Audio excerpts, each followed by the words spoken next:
Chapter 4. We had to pass one of those automatic revolving doors. It was like an obstacle course because it would just keep going around in circles, and just when the opportune time came, we would run right in and follow the doors so we wouldn't get pushed behind us. Ramon went ahead and filled out the paperwork at the receptionist's desk.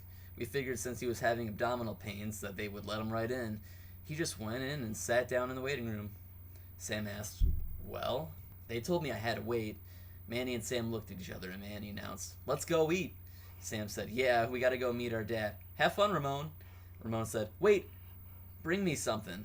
Sam pointed and said, "See that vending machine? Fuck you, bitch dog." My dad had already saved us a table at the Coney Island. Immediately, Sam noticed the waitress, Elena, who knew us by name. She was a petite girl with dark, black hair and a flirtatious smile. She passed by us and said with a smile, "Hey, boys," and walked behind the counter.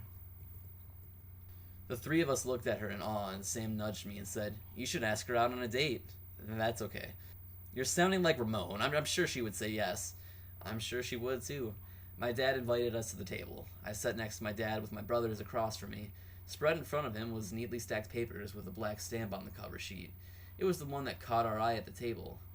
That and the fact that my dad was looking more gray and balder than the last time we saw him. He informed us, "I'm going to cut the chase and just get this over with. In front of me is my will. I'm splitting $16,000 between the three of you. I'm also setting $16,000 for John. Now, I've been thinking long and hard about this, and I have to decide on a beneficiary." "Me," raised Ramon. "Me," Manny raised his hand. Then my dad said, "And I decided it should be John." "The stepbrother?" asked Manny. "The richest son? May I ask why?" "The reason why is that he had experience in this kind of thing with his own father. And I know you kids would be very distraught after my death. Probably wouldn't have much experience with handling the money and whatnot. So I figured having John handle this kind of thing is the right decision." Sam tried to say something, but Manny interrupted immediately and said, "You know what's going to happen? I'm sorry, I'm just going to be blunt about this, but I don't see us seeing a dime in this. Not that I feel that money is important in all this, okay, but because I think I speak for the rest of the brothers that my dad is more important than money." Sam and I agreed. "However, it's the principle of the matter. I'm going to be honest. I don't trust him or your wife, for that matter. I'm sorry. I'm just being honest in all this." "I respect that," said my dad. "And the fact that we don't get invited to family functions, I see you take vacations even with some people in your side of the family. We don't get an invite. In fact, we have a stepbrother and we don't even have remote contact with him. Now, here we are, and you want to make someone we don't know a beneficiary on your will? You see where we're going with this?"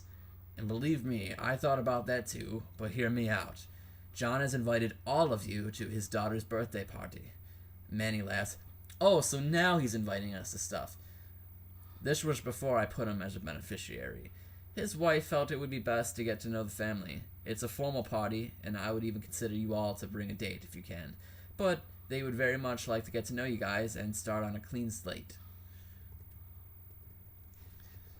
Sam and Manny looked at each other as if asking each other through telepathy if they should accept this offer.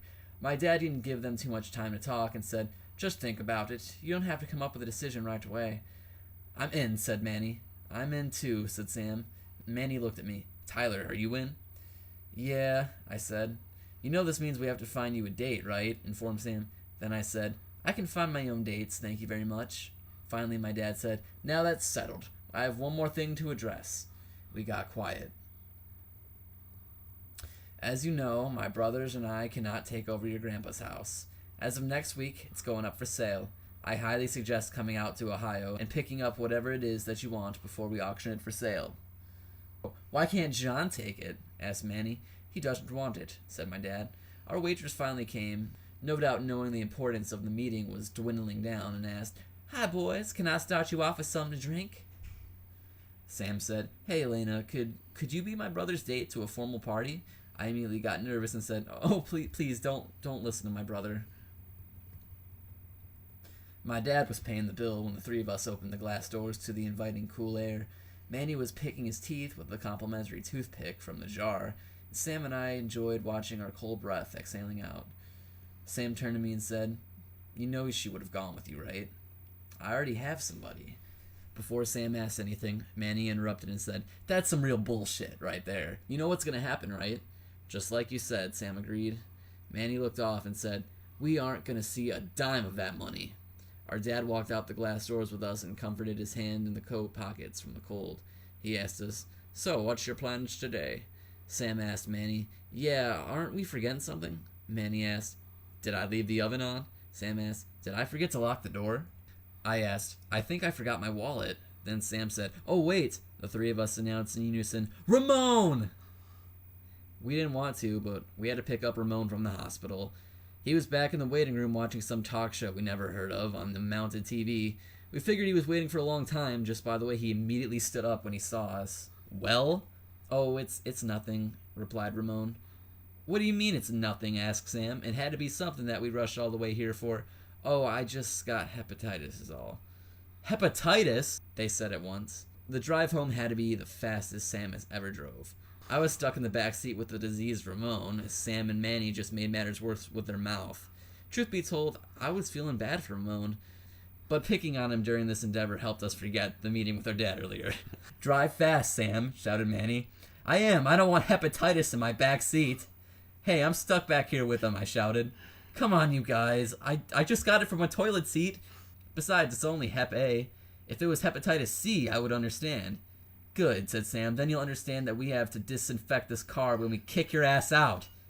"Fuck you, Sam!" "No, someone fucked you and probably gave you hepatitis." "I told you it's from toilet seats. Here we go. I got hepatitis and I want to sit on public toilet seats. God, I hate people!" Manny murmured to Sam, "Oh, it had to be a toilet seat. You honestly believe someone fucked him?" "You got a point." "Fuck both of you. God, I hate you!" By the time we reached Ramon's apartment, I had the pleasure of literally kicking him out with the heel of my foot. Ramon went rolling onto the concrete as Sam told him to get the fuck out. He then drove off with tires squealing. I thought I heard Ramon laughing.